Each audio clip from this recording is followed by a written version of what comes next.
घोडका राजुरी येथील एसटी अपघातातील 3 मयतांच्या कुटुंबियांना 10 लाखाची प्रशासनाकडून मदत जाहीर करण्यात आली आहे। आज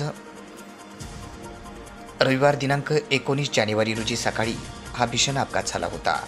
यानंतर बीड मतदारसंघाचे आमदार संदीप क्षीरसागर यांनी मदतीची मागणी केल्याने परिवहन मंत्र्याकडून प्रत्येकी तिघांना 10 लाख रुपयांची मदत जाहीर झाली आहे।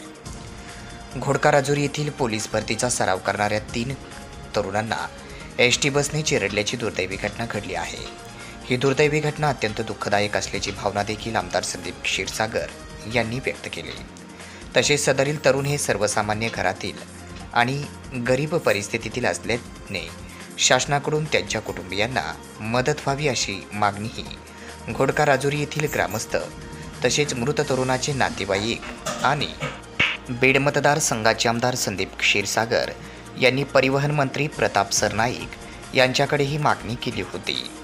त्यानुसार मंत्री महोदयांनी या तिन्ही मयतांच्या कुटुंबियांना प्रत्येकी 10 लाख रुपये इतकी मदत जाहीर केली आहे।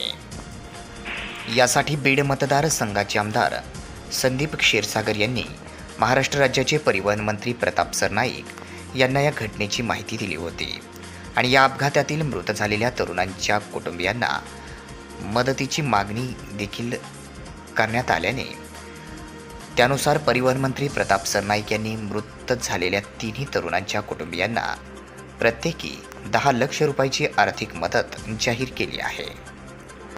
अशी माहिती आज शनिवार दिनांक 19 जानेवारी रोजी दुपारी 3 वाजता माध्यमांना दिली आहे।